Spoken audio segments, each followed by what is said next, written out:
हमारी अगली खबर उस अमेरिका से जुड़ी है जिसके राष्ट्रपति डोनाल्ड ट्रंप पिछले 72 घंटों से एक ही राग अलाप रहे हैं कि उन्होंने ईरान और इजराइल के बीच युद्ध विराम कराया। इस खबर को देखने और समझने के लिए आपको पहले अमेरिकी नीतियों के बारे में एक मशहूर कहावत सुननी चाहिए।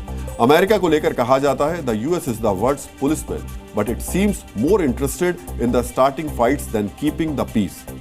यानी अमेरिका दुनिया पर नजर रखने वाला एक ऐसा पुलिसकर्मी है जो शांति से ज्यादा युद्ध कराने में दिलचस्पी रखता है।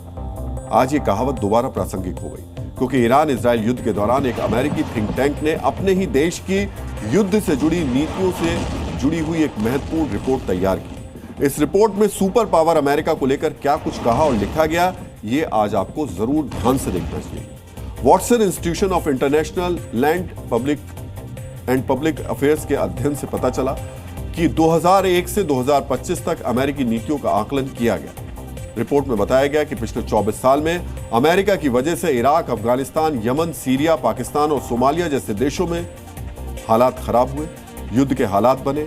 अमेरिका के कथित आतंक के खिलाफ युद्ध की वजह से 9,40,000 लोग मारे जा चुके हैं।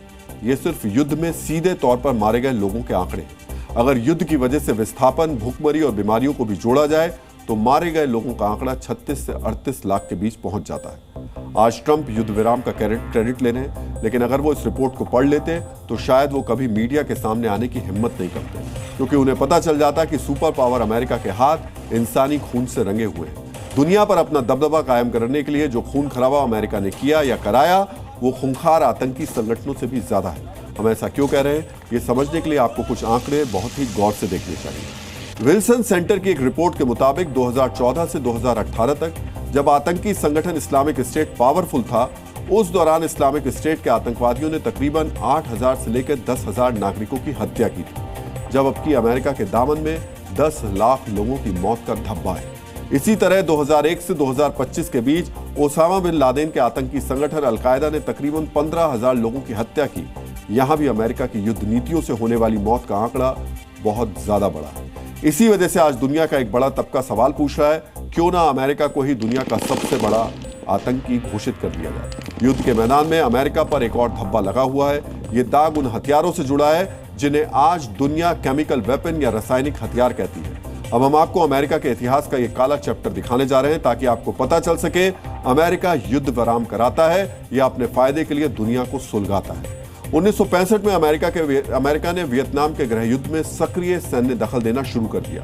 अमेरिका की दलील थी कि वियतनाम को कम्युनिस्ट प्रभाव से बचाना है। 8 साल तक चले इस युद्ध में कुल 27 लाख अमेरिकी सैनिकों ने हिस्सा लिया, लेकिन जब भारी बल के बावजूद वो वियतनाम की मिलिशिया को नहीं हरा पाए, जो अमेरिकी सेना ने एजेंट ऑरेंज नाम के एक केमिकल हथियार का इस्तेमाल किया। दूसरे विश्व युद्ध के बाद यह पहली बार था जब किसी युद्ध में सीधे तौर पर केमिकल हथियारों का प्रयोग किया गया। कुछ स्वतंत्र आंकलनों के मुताबिक अमेरिका के एजेंट ऑरेंज की वजह से 4 लाख लोगों की मौत हो गई और 20 लाख से ज्यादा प्रभावित हुए थे। इतिहास के ऐसे काले अध्यायों की वजह से ही दुनिया का एक बड़ा तबका कहता है अमेरिका कभी दुनिया में शांति नहीं चाहता, क्योंकि दुनिया में शांति अमेरिका की महत्वाकांक्षाओं के लिए सबसे बड़ा खतरा है।